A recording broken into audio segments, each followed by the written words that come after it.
Yo, what's up, guys? Happy Wednesday. We ain't got a term for that. What's a good term to start saying? You got Handsome Tuesday, but what can we say for Wednesday, guys? So we got a story. Owen Jones explains why people like no gi more than gi jiu-jitsu. Let's see. He says if you roll with a black belt in no gi, you can do stuff. If you're big, strong, athletic, and you push him around, if he's trying to secure something and you make a big explosive movement, jumping on a leg or an arm, you could actually get something. That's true. No-gi is the great equalizer. However, he emphasized that the same opportunities are much harder to find in the gi. Using gi specialist Adam Wardzinski as an example, Jones states, if you train with him in the gi, you're going to do nothing. Yeah, basically. You're not going to do anything. He's just going to beat you up for 10 minutes. Yeah, he's going to beat you up. No gi, you got a lot more better chance of surviving. So maybe that's why you guys all like no gi so much, because you can actually do stuff. That's another reason why people find it more enjoyable and also more likely to train or watch it. Matches become more competitive when they probably shouldn't be. So the skill gap is lessened, basically. So basically, the no-gi guys aren't as technical, is what I'm hearing. Is that what I'm hearing, guys? I do both, so, you can avoid all that. So yeah, I don't know if he actually said that, but we're going to see.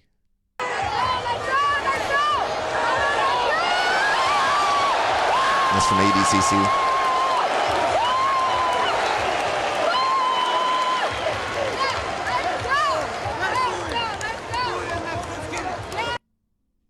Yeah, it's a good submission right there.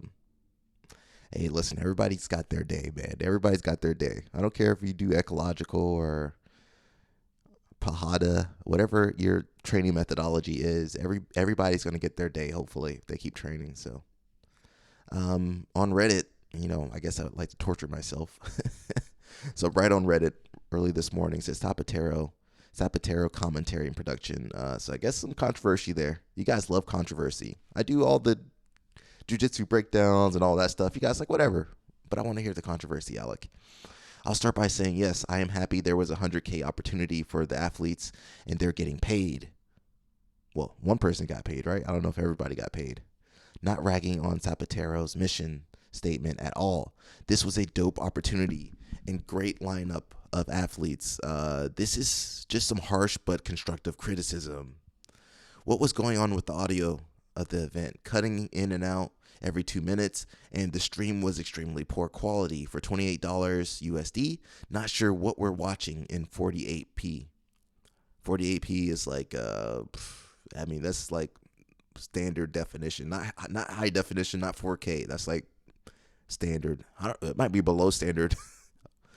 You could barely hear the mic when the winner would talk into it as well. That mat space was really bad. Mats coming apart during each match, I guess. How long would it take just to have used mat tape? Pay-per-view. I bought the pay-per-view to find out if it was the in destination Vimeo link. Which means you can buy it and share it to as many people as you'd like. Unfortunately, they probably lost a ton of pay-per-view buys because of this major mistake. Finally, the biggest gripe, the commentating for a 100K event. Seriously, putting people who are professional on the mic. So that's why people outsource the Flow Grappling and some of these other streaming platforms, because they handle that stuff. All that stuff goes wrong. That stuff goes wrong even when you have professionals. So say you don't have professionals running the audio and the visual stuff, it goes wrong even worse. Basically, you guys have seen Flow Grappling, and they're the professionals in our sport. And, UFC obviously is probably the highest tier. Stuff like that happens, man. It happens. You need professionals, and professionals cost money. They had some specific stuff. If you want to see the commentary, CJI had some good. CJI was good production, but they invested more in the production and less in the arena. ADCC kind of did a mix of both. They did the arena, big, expensive arena, and production. But I think CJI probably had the best production this year, outside of the Fight Pass, right? UFC Fight Pass. But I think CJI had the best, and it was on YouTube. That was pretty great. He has some other gripes. I'm not going to go through them. I just want to read some comments. There was very little advertising of the event. That's where most people fall apart. The thing with CJI is that Craig Jones is a master marketer, so he could push that information out. And then, they got a website, and they were giving you updates. Sapateiro they did a little bit on Instagram, but, I guess a lot of people didn't know about it unless they were tapped in. If I didn't follow a number of BJJ channels on Instagram, I never would have known about this.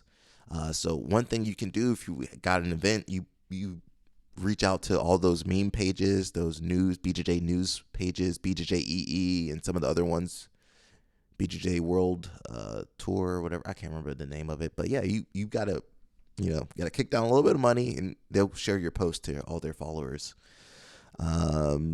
He said, I only found out through Ethan's Instagram, and at that point, they were already about 1 hour into the matches. Wow. Yeah, you got to give people some run time, give them a couple months to promote this stuff.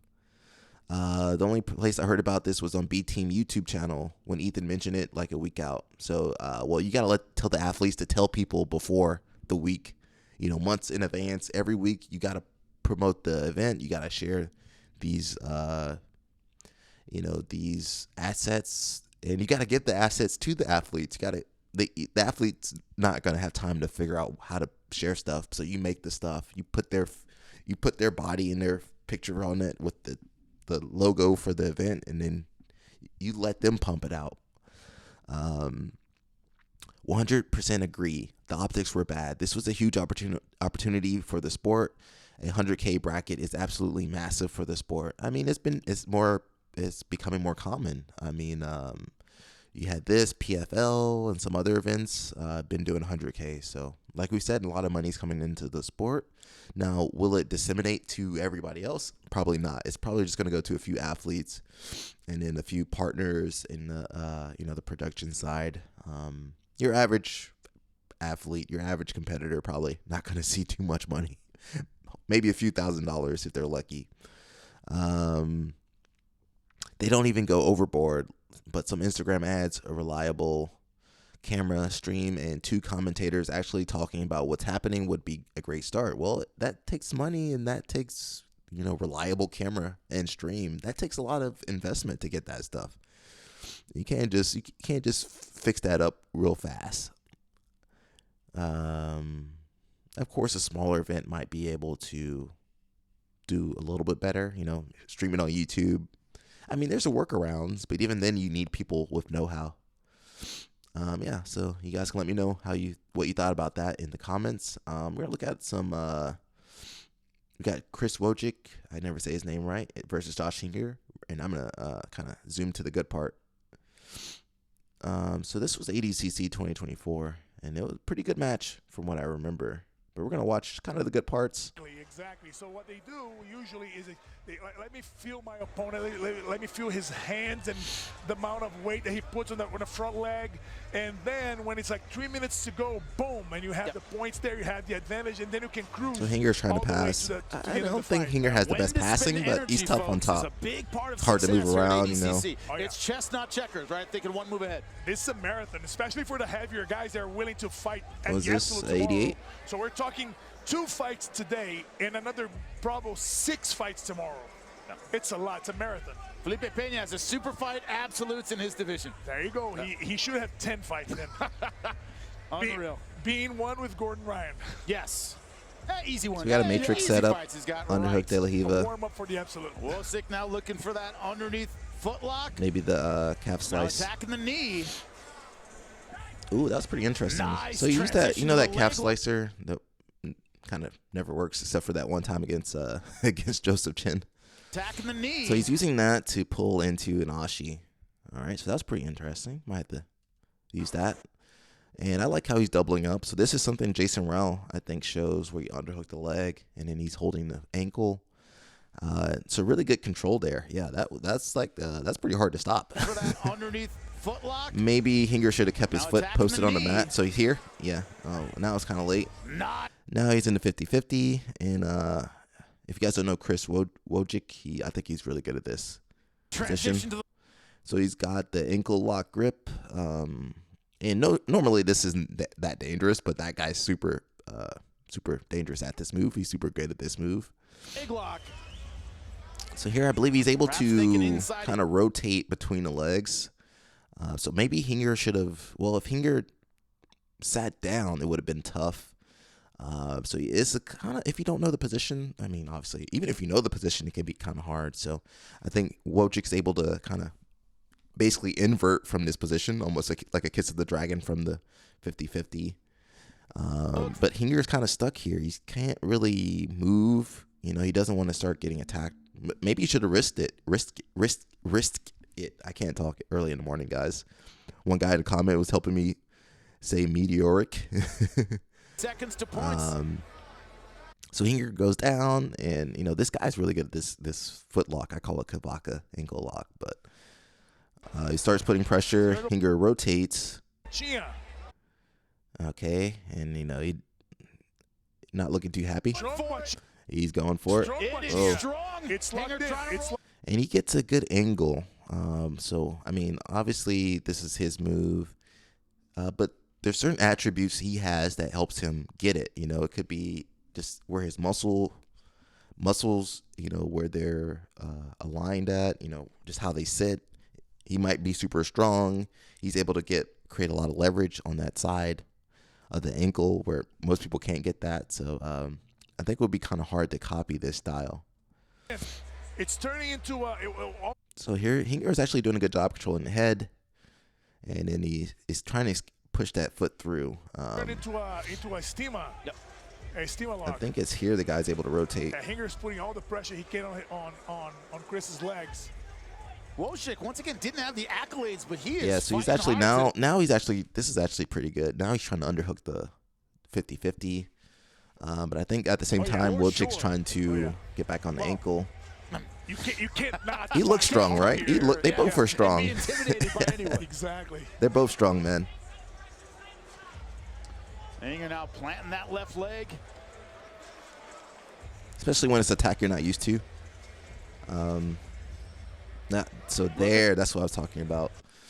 So there's a few different ways to win, guys. There's if you're really good, like if you have good fundamentals, you can obviously if you're really skilled, you can beat people in fundamental positions, or you can take them to areas that they don't know as well. So in this area, this Wojcik, Chris was better at this 50-50 position, and Hinger, you know, he's tough, but he just didn't have the tools to deal with this, this new attack. So that makes it harder for him to deal with. Yeah. So now he's able to invert. So that's kind of what I thought he did earlier. So around this time, he's able to invert between the legs. There. And then he's got the inside heel hook. Yeah. So I'm trying to think what Hinger could have done. Well, he should not have let him do that, obviously. He was good up until this point, right? So, yeah, I mean, and this guy's tall. He's got long legs, so it's going to be hard to clear. And he's strong, probably strong hip flexors. And, yeah, I don't think there was much he could do. I'm sure there was some magic he could do, you know.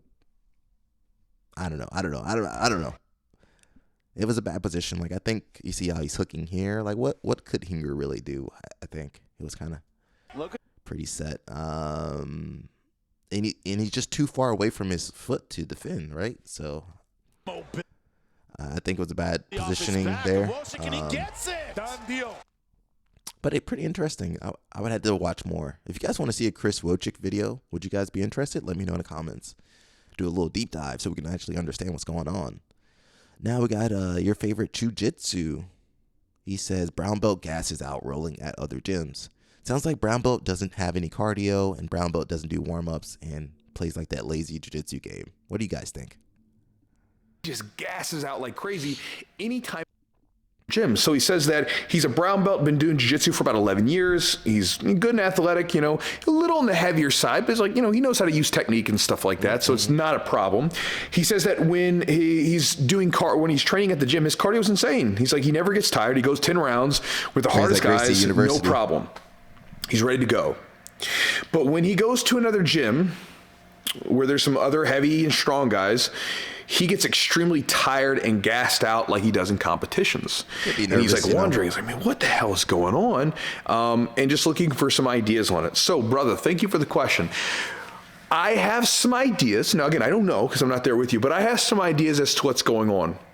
I'll illustrate them through a story with you when I was a brown belt. So I remember being a brown belt, and I went down to train with my now coach, Sean Hammonds, down in Tennessee, down in Nashville. At the time, he was pumping out a ton of like pan champions and stuff. And he was he took second at Master Worlds himself. So I was like, I want to go learn from this guy. He's like 3.5 hours south. So I went down there with my buddy and we got down there. We're staying for a week. There was a seminar at the end of the weekend. We stayed from basically the entire week. And that was like a vacation for us, this train there. We stayed at a crappy hotel and just trained our face off. Well, we got there the first day and, we were driving and we barely got there in time and got out of the car and immediately started rolling. And this is like a tough training session. Get done with that tough training session and like I'm whooped because what Sean did was Sean like says, hey, Chew, like, yeah, go with this black belt, go with this black belt. And then it was like, go with this brown belt, go with this purple belt. And he's like hand picking all the toughest dudes. And so I'm fighting for my life. The first few rounds I'm doing all right. But then, bro, it's like all of a sudden by the end of the round, I'm rolling with like this blue belt and I'm just like, I'm hanging on for my life. And I'm like, I feel like such a disgrace to this brown belt. Bro. Can barely hang with this damn blue belt. And, then the next day I come in and, I wasn't driving, was able to drink and hydrate up and have food like properly like I would normally. Felt a little bit better, right? Still a little off, right? Still a little bit like, man, I'm gassing out like you're talking about. Like, I just feel exhausted after these training sessions. Keep going. By the end of the weekend, I was starting to kind of feel like I normally do back here at my gym, starting to kind of get a rhythm with it, starting to understand how everything goes, how people roll here, everything. Didn't feel much different at all. And so I think that there's a couple things going on there that could be useful to chew on. Number one is whenever you're traveling and visiting other gyms, you have to ask yourself, are you maintaining like your normal height? Yeah, thank you, Chew. I think, I think it's probably nerves, to be honest. You're nervous, you're training with people you don't know, different style, you're in a new environment. So you're going to gas out. Until you get used to being uncomfortable, everybody rolls great in their gym, right? Everybody's a world champion in the gym. But when you get outside the gym, you're in a new environment, your jiu-jitsu might not work the same. You kind of off. Your diet off a little bit. Maybe you've been traveling, sitting in the car, sitting on an airplane. Everything's just off. So that's why you need to constantly push your comfort zone. Competing, visit other schools, go on training trips, roll with different people. And, you got to get used to being uncomfortable. You got to be, okay, well, I'm gassing out. And maybe be able to monitor yourself a little bit better. It's going to be tough when you go to these gyms because they're going to set you up, Of course they're going to set you up, but you need to go in prepared beforehand. All right, they're going to send all the killers after me. I'm going to be gassed out. I'm going to be tired. Can I hold on? And that's something, if you ever become a professional grappler teaching seminars, that's just kind of something you have to deal with, traveling to different countries, different time zones. You're rolling with crazy people. And you got to just be able to maintain your health and a consistent level of skill. I think that is a skill set as well. And that's a good wake-up call, bro. You brown belt? All right. Put yourself out there a little bit more, okay? That's my Dr. Alex prescription for you. That's my prescription. Go take 3 of those and call me back. Back on Reddit, it says, it's been 1 year since I've been guard pool free. Sounds like Jer. Jer, is this you, Jer? Last year, I decided to to stop being a butt scooter. And ever since then, I have not pulled guard once. Hey, listen, I'm pulling guard. I'm pulling guard.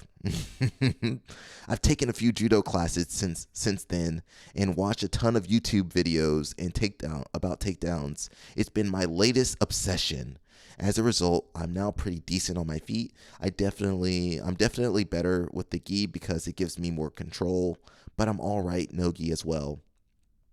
For the last year, I have started every match standing unless the other guy chose to start on the ground. What you mean roll training session, right? What I have noticed is that most jiu-jitsu guys are pretty easy to take down unless they come from a wrestling or judo background. I usually expect a purple, brown, or black belt to be scary on their feet, but most of them simply have no stand-up game whatsoever.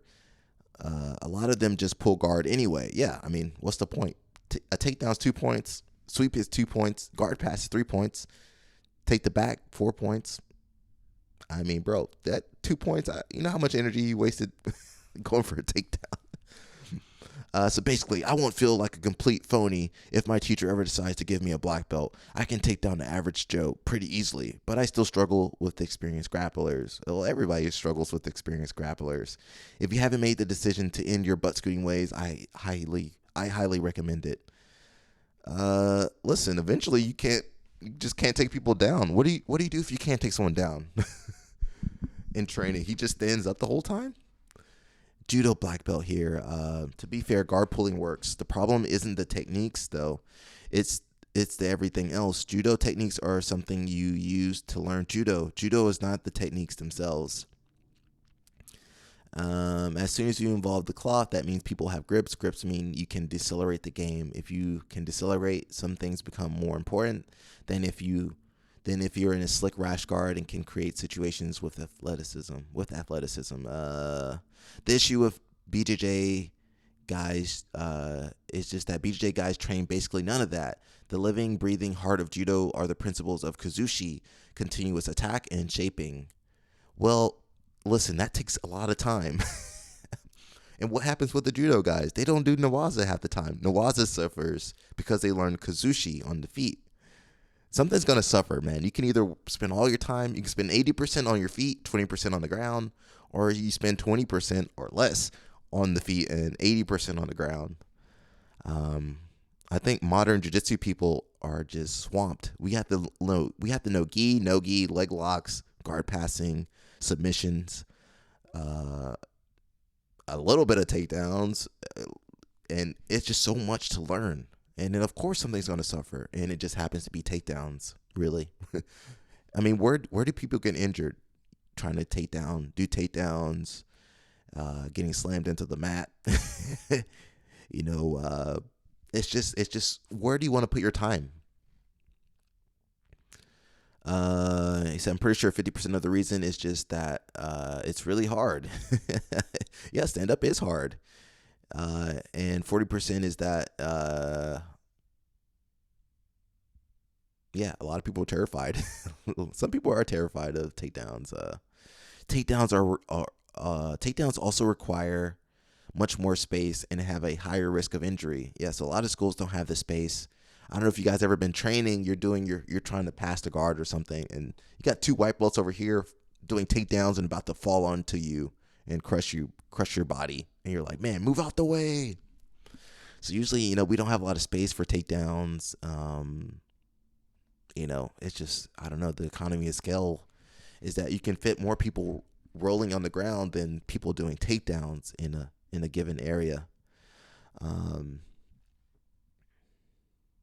And yeah, usually we don't have the padding. Yeah, most gyms got regular 1 inch, 2 inches tatami mats, guys. Bro, you fall on that, it hurts. We don't have crash pads. We don't have the floors, the spring floors. Bro, we falling basically on concrete. And people be like, why don't you want to practice takedowns? It's like, bro, everything hurts every time I hit the mat. And let's see.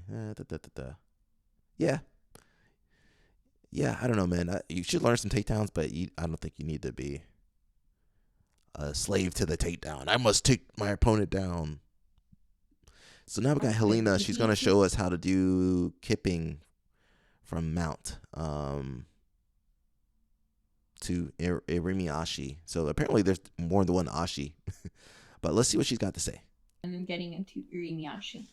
So right here when my partner is mounted, and usually they're going to be down low right here, having a cross face, sometimes even locking their feet, and kind of heavy in this position. So I might not be able to really make a bridge. Sometimes I might not be able to get my hips off the mat. So with both of my hands, I'm going to go on my partner's hips. And from here, I'm going to connect my feet together and I'm going to start to swing on both sides. Okay? This might take a couple times, but I need to start getting my partner's one knee on the mat and one knee off. Call that pendulum. Okay? As I feel that my partner's one knee is off the mat, I'm going to start to swing my legs so I can start kipping, shrimping out. And then from here, I'm going to start to bring one knee in. In this case, it's going to be my bottom right knee. And from here, I'm going to put my left foot on the hip so we can start controlling here in this Ashi position. And then from this position, we can start bringing our leg over. We can even go to outside Ashi. And you have many options from here to start finishing your leg locks. Awesome. I don't know if that's exactly kipping. They might have just mislabeled it. So I consider that penduluming, where you move your leg side to side. And kipping to me is more up and down. You see guys do it like rocking and using their legs kind of in this up and down motion. And I actually remember Gordon Ryan, I think it was him. He would let people mount him and then he would go to the Ashi and he'll hook people. So pretty interesting. Thank you, Helena. Now we got some top pressure by Adam Wardzinski. You guys love Wardzinski. I wish you guys loved me as much as you love Wardzinski. You guys don't love me like that. People go to Wardzinski's seminar, be packed. My seminar be about, all right, but be about 20 people. 20 people in there. But yeah, shout out to Wardzinski, man. You just, when you're, this is a good video. We might look at this later. When you're on top of your game, that's when you got to do those seminars, do those camps, make that money. When your name is fresh on everybody's lips, pause on that. That's when you gotta hit the iron, bro. You gotta put yourself out there, do all the seminars, do all the private lessons, make that money, because you never know. And you're hot one year, then a couple years later, people forget about you. To be honest, but I'm happy for him. That music kicks me. Right. But if I can push the leg sideways, now it's very hard for you to play guard, right? You have to make some space, shrimp out, open the legs to recover the guard, right? Right. And whenever I'm passing, I want to push them like this, and I want to pin them with my leg. So initial pin is this, just shin over your both legs. But then I go a little bit further. I put the hook behind your leg and I drive my knee to the mats, and the second hook goes here to the thigh. So now you see that if I maintain my weight here low, it's very hard for you to work with your legs. It's very hard to recover. So from that point, you can either offer the mount. So sometimes you're going to be able to open your chest like this, which is a big mistake because obviously I'm sliding to the mount. That also just feels terrible, to be honest. Exactly. Like if you just sat here and cooked me for like a minute, it's I would a be praying big guy anytime. crab ride. And you guys know big man flow. This is big man crab ride. Is just offering the back. So you're gonna go like here, but still, if I maintain those hooks, I can like spread you here. I can also control your arms, so it's gonna be hard for you to raise on your arms to get to the turtle, and eventually I can climb up, get the back mount, and I can maybe choke here, right?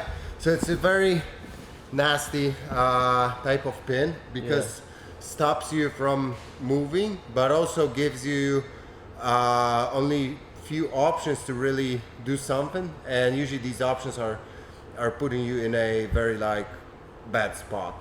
How are you applying so much pressure? Because you feel like you have Polish an pressure, exceptional bro. amount of pressure when you get into those pinning positions. Are there Polish any key Polish things you're power. focused on? Shout out to once Tomic. you get there? You have to work on your weight distribution.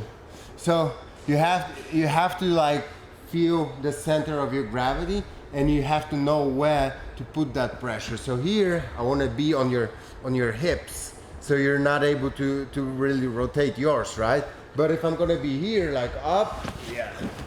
So it's always about the feeling and proper weight distribution. Same thing goes.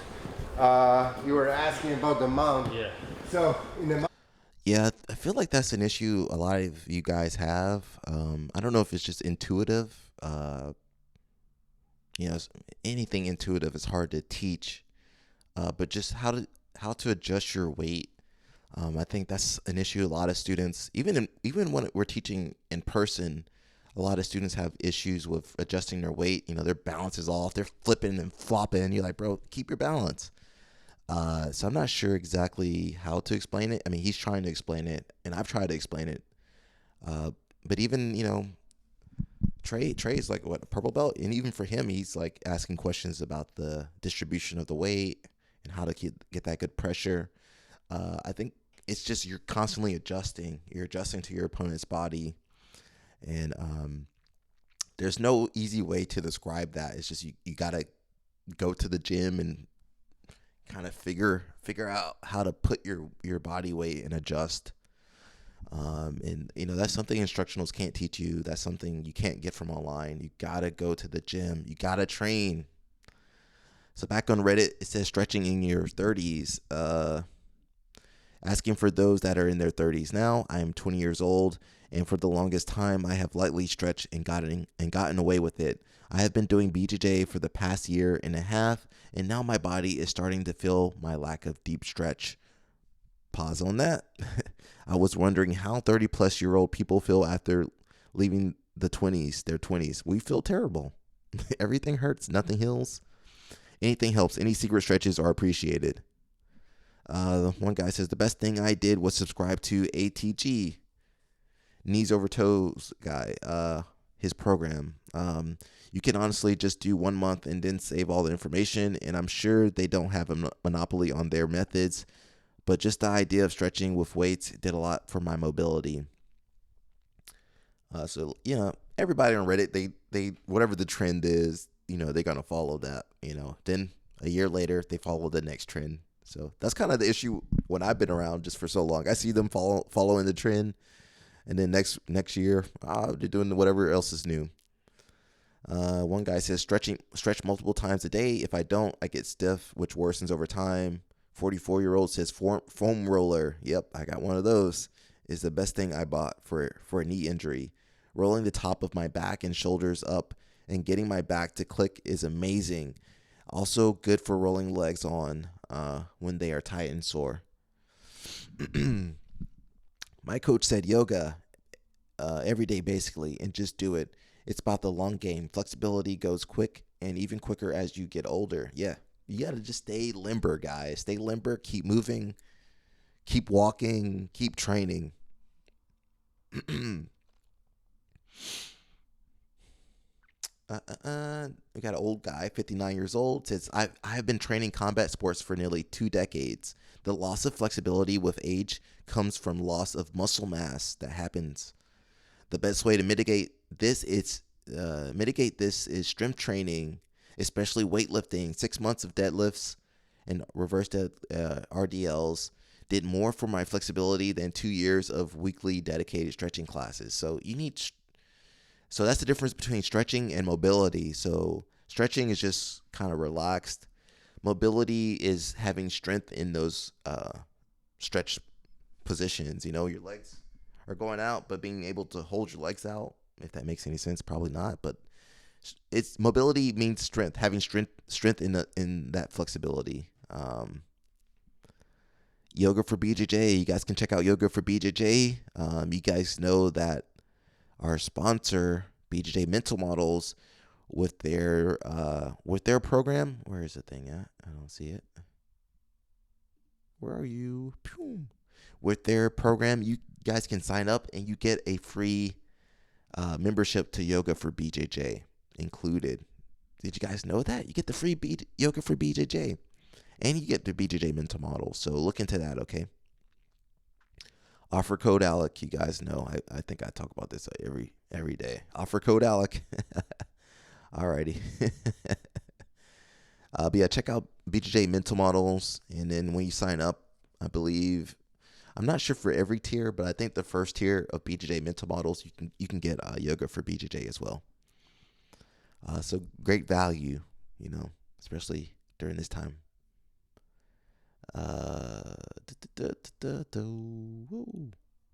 Where'd the thing go? I can get off of there. Yeah. Alrighty, so yeah, stretch, get mobility, guys. Especially as you get older, So kind of the main theme for today, we're going to focus on the dark side of jiu-jitsu, influencer culture. Not only does it make a great title, but it's also relevant. So this came out March 25th, 2022, so almost 2 years ago. Wow. So we're going to read through this, and it should be pretty useful information. It says, when I started jiu-jitsu, I started in one of the most famous academies in New York. I had no idea of the celebrities that trained there. No idea that people had traveled literally hundreds of miles and given up other careers or degrees to train at this school. And no idea of the jiu-jitsu social scene as it existed on and offline. I quickly learned influencers are defined by, their influence, which is generally accepted as directly correlated to the number of followers that they have. Yeah, I mean, right now, I don't know if we're post jiu-jitsu influencer. I don't feel like it's as important as it used to be a couple years ago. But we still got some influencers. To correlate to the number of followers that they have. Though there is a lack of consensus on the matter, online influencers broadcast and reach their audience without the need for in-person live events, kind of like I'm doing right now. Would you guys consider me an influencer? I don't know. I don't know if I'm an influencer. I'm more of a relater of information. Furthermore, online influencers work to carefully cultivate an image of themselves as partaking in a curated, well-curated lifestyle. Often, real life does not reflect this curated set of events. But to preserve a brand, influencers are incentivized to always present the best image of themselves. Their popularity requires them to be untouchable and unique, but also somehow relatable in a way that makes people want to be like them. I don't think there's anybody that wants to be like me.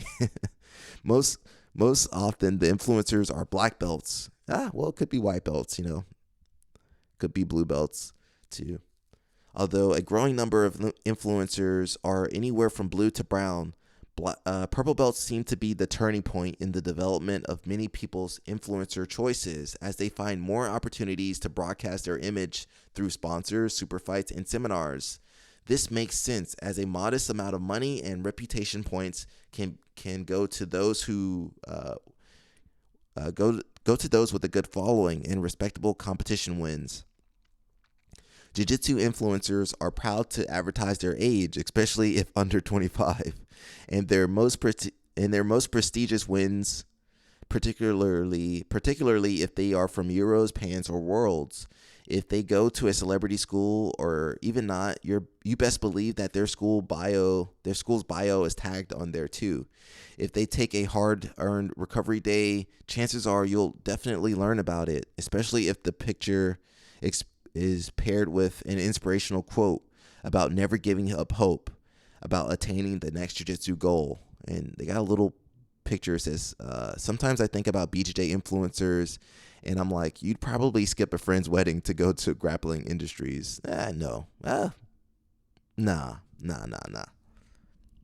If they place on the podium, regardless of the position, there are inevitably captions about working harder and fixing their mistakes for the next time.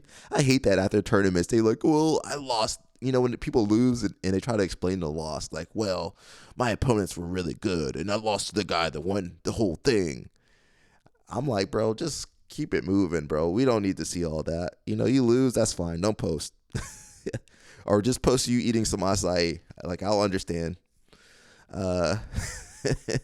Or a series of short pithy statements. I don't know if I said that right. That read only half better than the one sentence tomes on LinkedIn. They talked about missing a lifting PR, feeling fatigued from their personal training session, but still going to train every day anyways, and winning despite being horrendously injured, as if this is somehow a noble struggle that should serve as inspiration. Sound the humble brag horns. The influencer has arrived. Humble brag, bro. I love that. I love that. Influencers are usually associated with brands, and in jiu-jitsu, it's no different. Influencers will tag a number of brands on their bios, like discount codes. That's me. Where's my discount code? Yo, they called me out. Yo, where's my discount code at? Yo, don't knock the sponsors, bro. Sponsors make it happen, bro. Boop, boop. Yo, offer code, Alec. Yo, she called the poster, the writer called me out. There we go. Offer code, Alec. Yo, I am an influencer. I didn't know that. I didn't know that, guys. They got the discount codes: personal training, nutritionist, PTs, school name and lineage, CBD supplements, gear, accessories, and companies. Yo, I only got one gear company, and that is Inverted Gear. Their call to action link in their bios are either to their sponsor website for competitors that have yet caught the casual entrepreneur itch, a link tree, or a link to a one-on-one online membership waitlist. If they have a degree, the major will be featured prominently. Usually something practical sounding like economics, business administration, or engineering. Never mind that most likely their time isn't spent developing professionally in that area. And yes, while most of us don't work directly in our field of academic study, most of us also do not continually trumpet our majors long after they have ripened. The classic jiu-jitsu influencer aesthetic can evoke two strong reactions. The first, a fondle brag, well, I've never heard that term, is when the audience posts an endless stream of love bombing-esque comments that seemingly praise the person, but really upon closer inspection are inane at every angle. The second, a hate scroll, is when you find yourself scrolling through nearly their entire feed, not because you can't stop, but because you are a masochist. I don't know if I said that right either, guys. Somebody in the comments will correct my English. But listen, bro, they don't have to use all these big words. Yo, Tony knows what I'm talking about. Either way, both actions leave the audience with a putrid aftertaste. A jiu-jitsu influencer has as good of a right as any to post pictures featuring that holy quartet. But I've seen better. We have a poster here. At first glance, would appear to be a classic influencer, but her dedication and time. I didn't read her name, but it's here if you want to read it. But her dedication and time to running a nonprofit, as well as her authentic vulnerability and a wickedly funny sense of humor, makes her approachable. It's a refreshing lift from the vapid influencer approach. Alrighty, well, I'm not going to read her name. I know her. I'm not going to read her name. I don't want to call her out or anything. Another exception is this other female athlete who has used her competition fame not only for seminars and teaching, but also as a platform to express her views on how jiu-jitsu can do better and be better. She has prominently used her influence to speak out against less savory aspects of jiu-jitsu culture.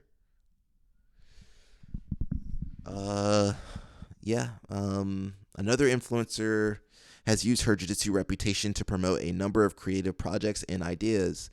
I followed her blog on Princeton BJJ, that kind of lets you know who she is, for a while, and read her poignant Ode to the Masters piece just as I was coming into Masters age myself. Oh, I don't know about that one. Ooh, that might be good for another read. Not today, guys. Her piece on winning gold at Masters Worlds after a 6-year hiatus was hardly about herself. Instead, it followed a lot of the principles. I don't know how that happened. It follows a lot of the principles. Where was I? That I appreciated when someone shares a success. making it about the people who helped them get there, instead of a lame excuse about how no Instagram caption would do this moment justice. This fixation on a certain narrative makes the online landscape of jiu-jitsu bland at best and toxic at worst. Here's what one friend observed about jiu-jitsu culture. I think seeing influencers is tempting because you're like, maybe I could just roll it. Maybe I could just roll all day and make money off looking hot. I mean, that's not how it works, but okay. To have a lifestyle that allows you to collect pictures and moments of different places you've traveled, the people you meet, and the lessons you've learned is not inherently wrong, but at some point the focus on monetizing these elements in the same tired narrative to the near exclusion of anything else is a disservice to jiu-jitsu as a whole. Jiu-jitsu influencers, while they arguably get the most amount of attention and fuel for their ego, fail to take advantage of the opportunities before them to shape a more dynamic jiu-jitsu culture and narrative. After a certain point of bastardized mimicry, the world of jiu-jitsu deserves innovation in how it presents itself.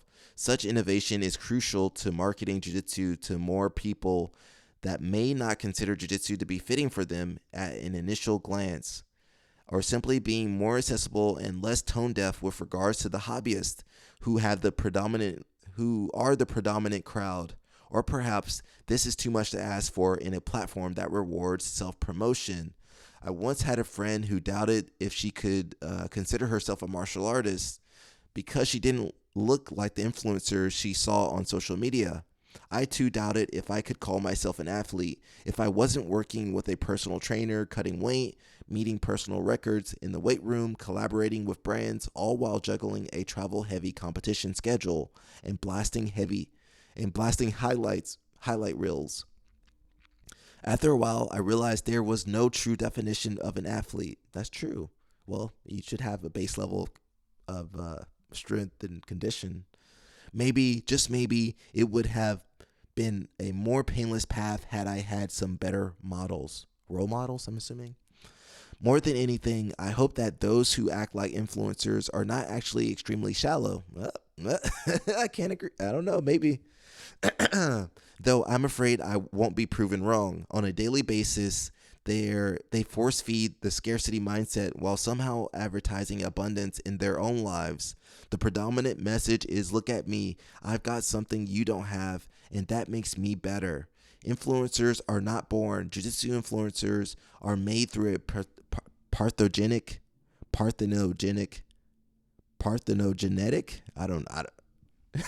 I'm messing that word up. I don't even know what that means.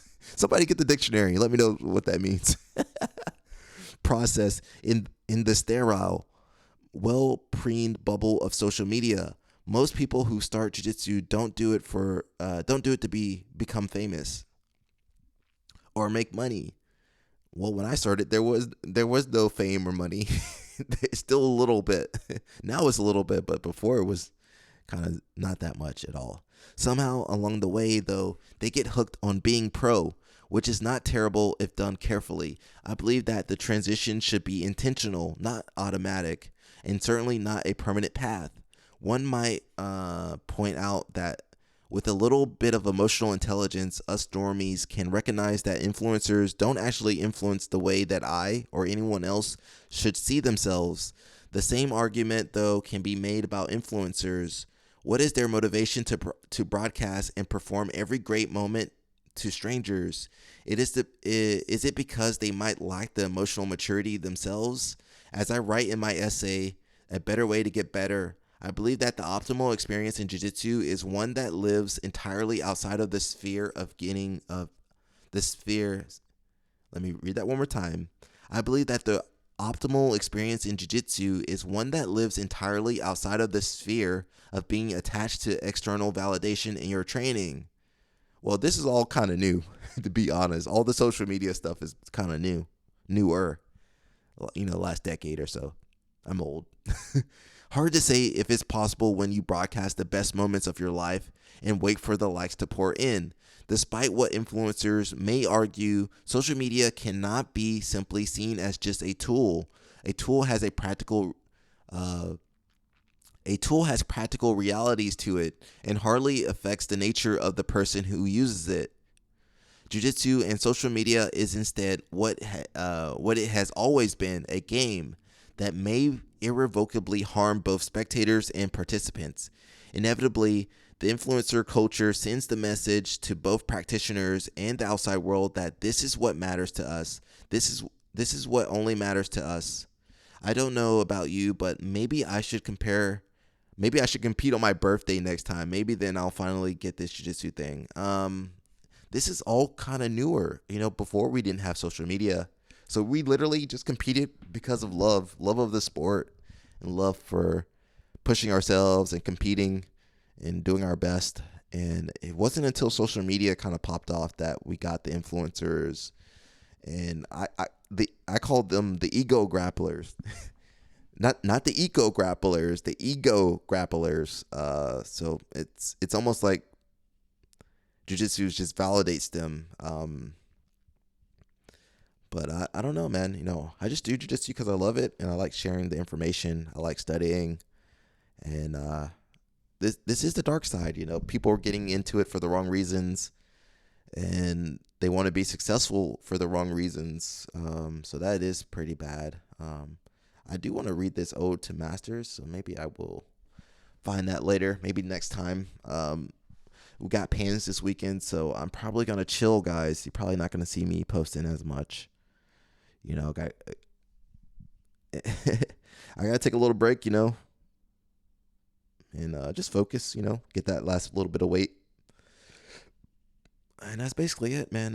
We got Gordon Ryan. He's gonna show us some body lock passing. You guys love some Gordon Ryan and some body lock passing, right? So let's kind of zip through this. Guys, Gordon is showing his next instructional video all about this is from 3 years ago, guys. And it's actually one of my favorite ones to watch because we're gonna skip that part. Let's get to the good part. Sorry, Bernardo. Into a side body lock. Okay. When you look at people talking about body lock passing, normally what they always reference is front body locks, where Bernardo has two of his hooks inside and two of his knees around me. But the best body lock of all is a side body lock, and we can convert from a front body lock, where Bernardo goes to forward shift me, and I can take the legs by, and I can convert to a side body lock, where now from here we go in, and we start locking our hands. And we can pass it side body locks as well as front body locks. Another thing we're looking at is to erase the arbitrary line between open and closed hands.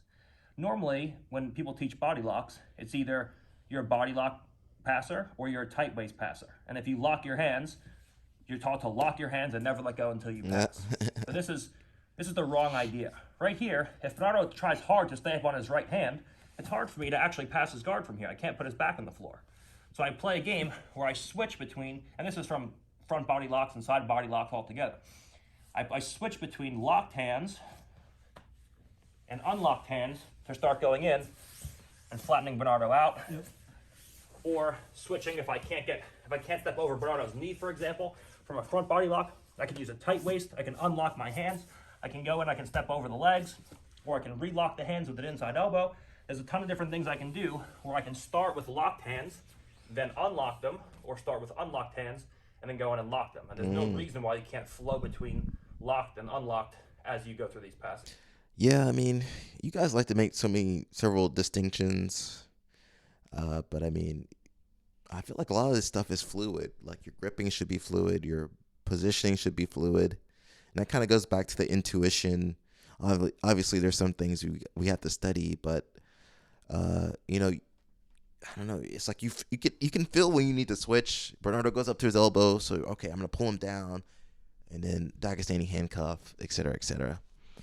I mean, I know some people can't learn that way. Some people need every little detail. Yeah, I don't know what I'm trying to say. Thank you, Mr. Gordon Ryan. And now we got, hopefully I don't get hit with any copyright or anything. This is, how hard is it to get a black belt? And it's Craig Jones, and more plates, more dates. Shoot. High level, when people hear My bad. black I did belt, the full screen, bro. Full screen. I can't play full screen. I got one screen today. Okay, you're the pinnacle of your discipline, presumably. A lot of people would. What does it take to become a black belt in this specifically, and what does it mean? Like, it just it depends who gave it to you. It's honestly just a trick. It's like a marketing trick to keep people hooked. You know, it's the reason why people do jiu-jitsu longer than they do kickboxing or boxing classes. It's a hook to keep you invested. It's like a multi-level marketing scheme. You know, it's like they want to get the blue belt. Yeah. They want to get the purple belt. I guess it's a cheap belt to make too. Like it's just like fabric, right? It's brilliant. And the black belt has a long established history in all martial arts. So it really is just a marketing strategy to hook people into the sport and make them feel special and validated. But at the end of the day, like, you could be a shitty black belt. You know what I mean? A black belt doesn't prevent or mean anything at the end of the day. You're only as good as how you could train and perform. So it is, in my opinion, a marketing trick. However, if you're talking to a female that doesn't train, then a black belt signifies something of great importance, discipline. Right. It means other different things to different people, you know. Is it like the athletic equivalent of a PhD? I would say so, yeah. I guess you could have a PhD and be an idiot, and I get, but you could definitely have a jiu-jitsu black belt and be completely terrible. Okay.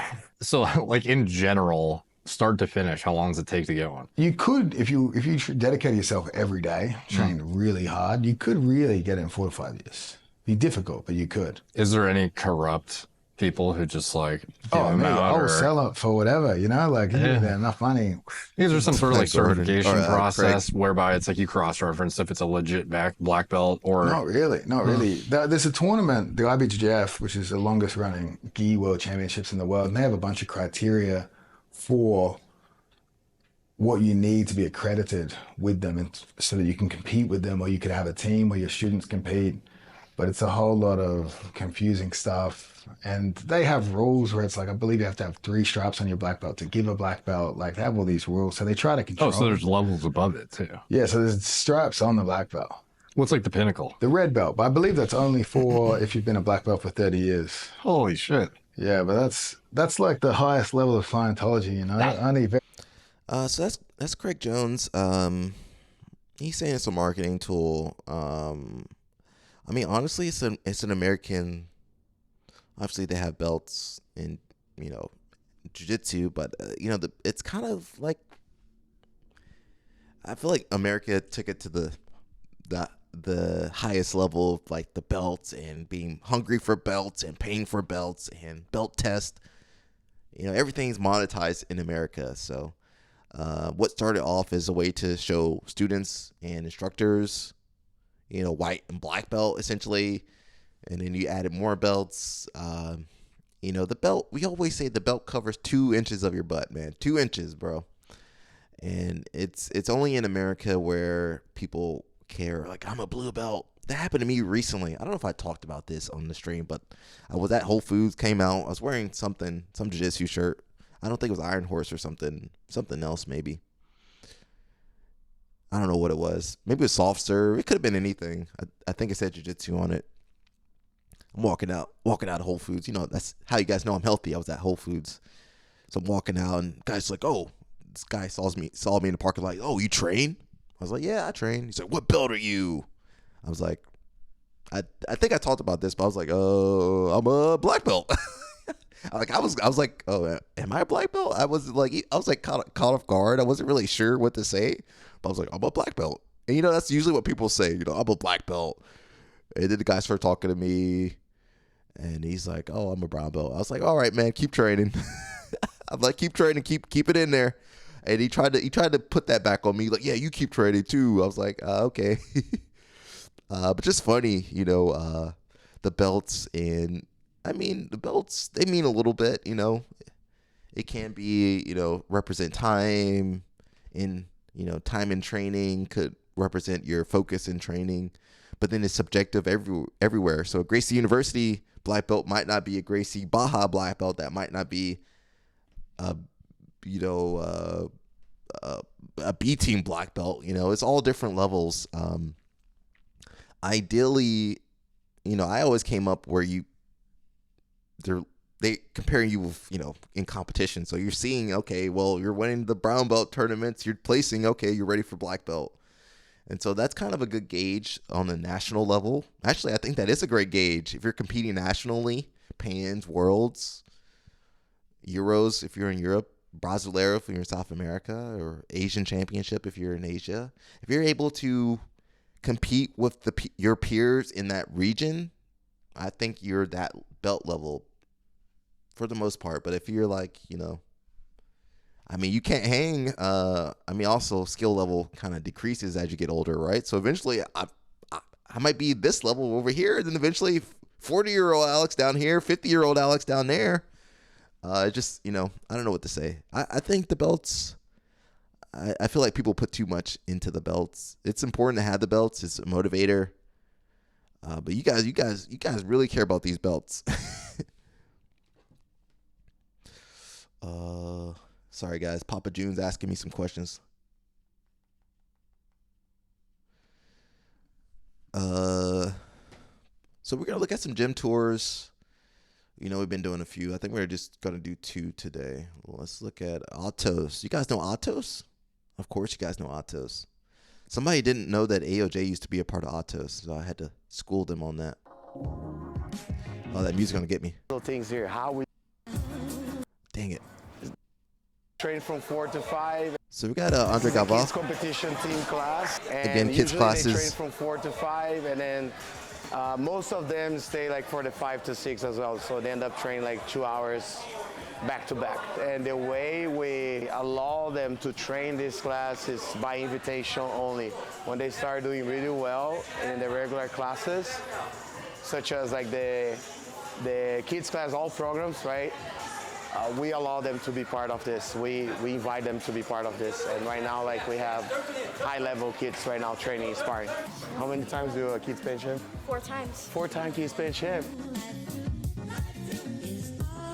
Yeah, so let's check the other programs here. We have here like our merchandise, right? You guys can check out our merchandise on the link on the comments. The parents. Hi. Parents. We have like some of the parents here, right? Like right now, this time is very chill. Like when it's like about 5 p.m., like when it starts like more kids classes, and there's a lot of parents here. So right now it's very chill. So right here, right now is 4:45 right now. This is like our white belt class, right? I have all the white belts here. Those guys are like first timers, probably they train less than 3 months. We have this class for people who never trained Jiu-Jitsu before, and we introduce Jiu-Jitsu to them. And they're all learning the introduction of Jiu-Jitsu, and we have a curriculum for that, and we follow our curriculum. And right there you can see right now the class here has about like 30 white belts, about that, right? So. He said, we have a nice car too. Look, there's some nice cars here at Atos. Sir, hey sir, can Atos, hey! Nice. San Diego, California, baby. Oh, I didn't have the mic on. My bad. I was saying, guys, like make sure you have a laundry here. We go back here. Service. California. I was saying, man, make sure you got the white belts in their class, man. Let them have a class and go over the basics. Please, for the love of God, go over basic techniques. Because you throw these white belts into the general class, and bro, it's just crazy, man. It's chaos. I hate that chaos. And the white belts need to learn control, and they need to learn what to do. There's some nice cars here at Atos. Sir, hey sir, can And I was saying, they're in California, you got the lowrider. Atos, hey! Look at that, that's cool, man. Nice. With the suspension, bro. San Diego, California, baby. We have this part right here is like our laundry. We have a laundry here, laundry service. some of pictures from Professor Galvão. Women's bathroom, like 2 showers, right? Nice men's bathroom. like 2 showers, and also like an area where Guys, invest in your bathroom. God dang it, guys. Please invest in that bathroom. Please. people kind of like chill out and. Because you want people to use the bathroom. If it's dirty and stuff, they're not going to use it. But if it's nice, Check it out, they're going to be showering. Little kids, 3 to 5 years old. Coach Rick Bruseno, he's in charge of this class. And this is the parking lot of the gym, right? We have all the Parking's cars here. important too if you got a big gym. And the little Need some kids parking. are training right here. They're beginners, and they're amazing. Check this out. What's up, big boys? Oh, I didn't know they had another little mat over here. Our little kids I program, didn't we know that. focus on the body coordination. There's a lot of exercise they do, but also we focus on basic techniques, right? So the kids learn like takedowns, Yeah, I didn't most know like they had that little takedowns, mat. right? It's more like a judo class, and also like lots of arm bars from mount position, and like I said, body mobility where they develop Just keep their it body basic, bro. You and don't get need to. ready You don't need to for do the too much, next bro. class, which is like from You guys 5 making it to seem 8 too years hard. old. That's the next class we gotta check right now. Look, very bit. Oh, that kid didn't break fall. Yo, that kid's head bounced off the mat. I'm ready. Yo. Boom. So let's go. So pause essa aula ou não? Pode. Is that Lucas Pinheiro? Right, He's over here in no Orlando matter now. what, I want to see you do your best. And if you do really well during class, We got we're Murasaki. gonna Who play else a over game there? afterwards. Okay? If you train hard, if you do your best. Okay? All right, let's It's start. crazy to have all those world champions as the kids All right, instructors. let's go. Jog around. Go. Make the kids run, bro. Make the kids run. This class right here is focused on advanced kids. So we have advanced, we have basics, and we have also the kids that just start training Jiu-Jitsu. Usually we separate in 3 groups, but today I'm here teaching the class. I show something basic, and then I make sure like everyone could work together, so they have the feeling of like training under Professor Galvão. And usually I have our instructors running this class. I'm here. Why is like, Andre most talking like in the when third it's- person? There's like an important He keeps saying tournament, Professor like kids Galvão. 10, I'll be here like teach You're them, Professor help them Galvão. out. They do everything. Unless there's another They do, Galvão. There's a lot of all kind Galvãos in bars, all kind of Brazil, bar guys. classing. They're like mini adults. At the same time, we have a class 5 to 8 years old. Let's check it out. This is from 5 to 5:45. So you kind of need multiple mats. I mean, of course, do the one mat for as long as you can, but you're kind of limiting yourself because that prime time, you know, say you have class at 6 o'clock. We work the body coordination. If you got one as class, well. that's We one emphasize on basic time slot you're techniques. you're And taking they care have of. But if some you have rounds 2 like mats, sparring as you can have well, 2 so they classes learn at how the to same roll. time. But mainly the focus is prepare them for the next class, right? It's very important to separate the class. So right here during the techniques, we separate Separate the two classes, groups, guys. right? Please, We have the please. advanced group and we have the basics group. Please just listen to what he's saying. And you know, have fun with the kids. Let them play games, bro. It's easy. I don't know. It's not hard, man. It's not hard. Right now we just finished the kids class, and now it's the big kids, adults, fundamentals. And also we have the basics on the other side. Check it out. Look in the basics class. There's a little bit of rolling. In this you know. fundamentals class, we have like basic techniques, right? Transitions. We work on transitions. We learn like starting the position from basics and going towards the advanced.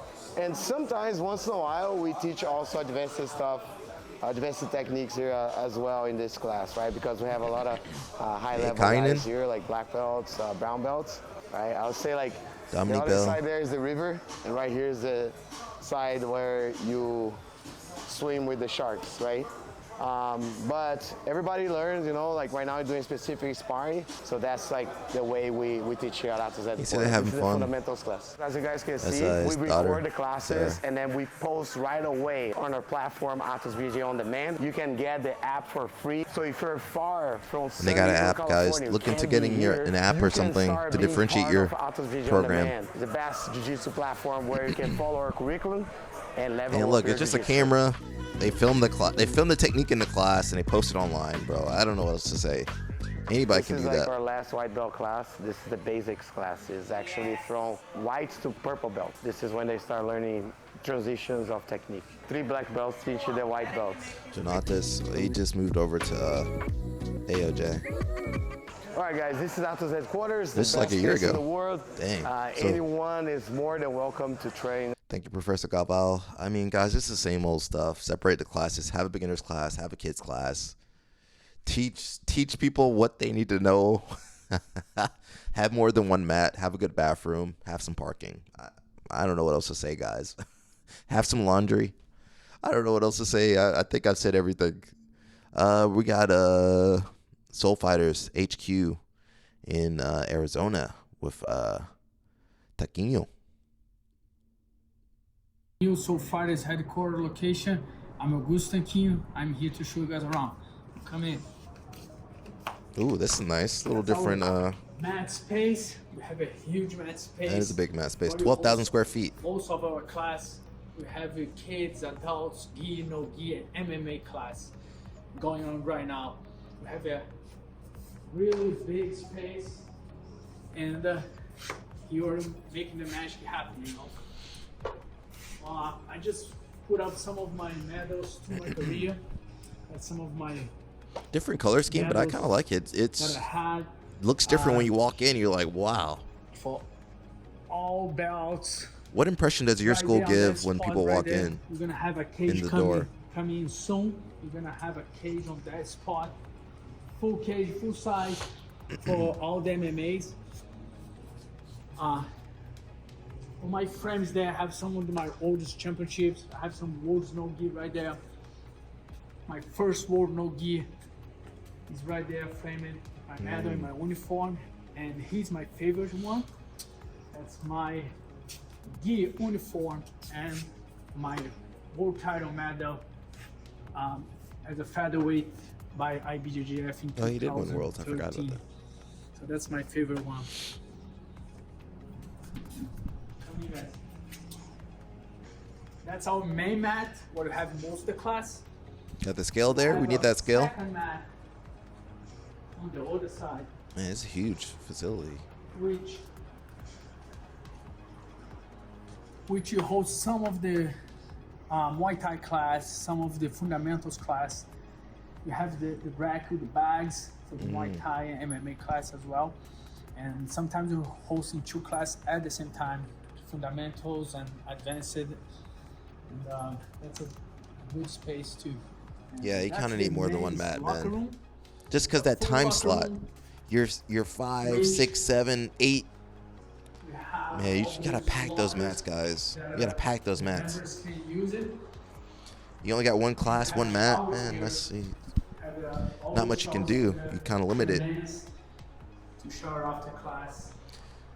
That's the wooden arms. On the main mat, you have some of the pictures there. You have the timer on the TV that everybody can track their timing and do training. He's got a nice front desk Some of the merch there. and merch. Specific location for merchandise. To I kind of like the merchandise being closer to people so they can actually, you know, kind of browse through it.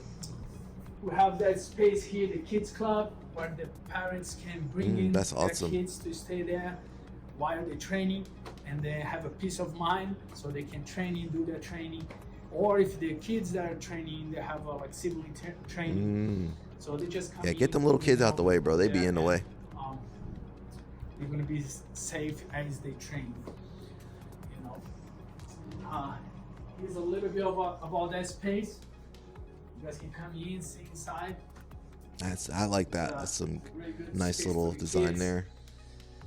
Or they can have fun. We have a person always here taking care of the kids. There's a little mat for them to start to understand what they need to do on the mats. And now we're gonna take a look of the women's locker room. Women's locker room is a pretty big locker room. Yeah, get the girls a good bathroom Have too, all the man. Lockers around. Have for the showers there. This is a nice facility, bro. This is Jesus. Look at that. Members. Wow. This is just a woman's bathroom. And the logos everywhere. Yo, this is a nice facility, bro. We do. The only thing is the merchandise. I would have that for kids in an area where people can browse and look at it. 4 years old to. It's just too far away, but everything else looks good. So we have gis, no gi. We just started an MMA program here, start from scratch. So we build up the MMA community here. But our focus is the Jiu Jitsu. That's what I did my whole career. And that's the focus of the Soul Fighters right now. We growing the Jiu Jitsu to make that valuable and help everyone in all levels. As having that location as the headquarters, we are like improving a lot, and of course setting big goals for the Soul Fighters. We're starting to have the results, tournaments. We do want like focus a lot of tournaments now, building up the next generation, and we are in the right place to do that. Awesome, thank you. I'm sorry, I was messaging. I gotta put out some fires, guys. Yeah, man. I mean, what else can I say about this stuff, guys? Jesus, I shown you every school. They all got a kids program. They all got the beginners program. They all got more than one mat. They got the merchandise. They got everything. What else can I say? What else can I say? The system's out there. Everything's out there, like, what else can I say? I mean, if you're not successful, bro, I don't know what else to say, bro. Like, you just follow the blueprint, and then, once you get to a certain level of success, then you can go do it the way you want to do it. But if you're not having the success you want, man, look at how these schools are running. Look at what they're doing. Look at how they're structuring their classes and their schools. I mean, bro, this business easy, bro. I mean, some of the people kind of hard to deal with, but the business easy, This business easy, bro. It's easy. It's easy. I'm going to be honest. It's easy business. I mean, of course, you got to learn how to market and get people in the door and sign people up. I mean, but I think it's easy. Maybe I'm wrong. Maybe I'm crazy. Sponsors. You guys can always hit up the Cash App right there if you want to see more videos like this. Or, check out our sponsors. Where are those sponsors at? Can I add that? Oh, I can't add it. Yeah, where are those sponsors at? Where's Crazy Nelson at? Let's look at Inverted Gear. You guys know I love me some Inverted Gear. Inverted Gear, where are you? Where are you? Hey.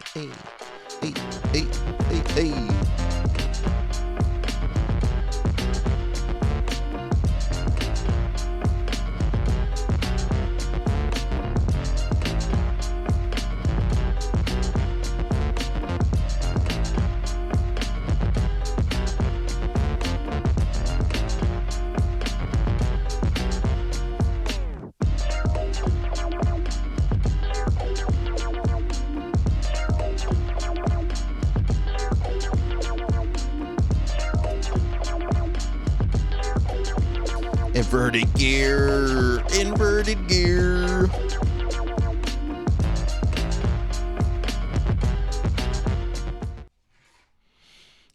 Where am I? Yeah, buddy.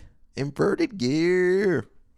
Yeah, go check out Inverted Gear, man. They got good equipment. That's what I'm wearing for Pans. I'll be wearing my Panda Nation competition gi. I got the blue and the white. And no gi. I got all the Panda stuff. Hopefully I get some more stuff. Where's Nelson at? Crazy Nelson. You guys want to see Crazy Nelson? Where's Crazy Nelson at? We'll pop some Crazy Nelson on here. Crazy Nelson here to tell you about InvertedGear.com holiday sale. Craziest sale ever. Taking 25% off your entire order. We got white keys. We got black keys. We got grays. We got keys in every size you can imagine. Want something light and sporty? Try Light Pro Weave. Feels like a roll. Crazy Nelson. Roar by Inverted Gear. I love inverted gear, man. Hopefully, I think next month we should do some more video content with them. And that's basically it, man. If you guys enjoying these videos, go ahead and like and subscribe, share these videos. That's it. If I pissed you off, I'm not trying to piss you off. I'm just trying to relate what's going on, do some breakdowns, cover some of the controversy.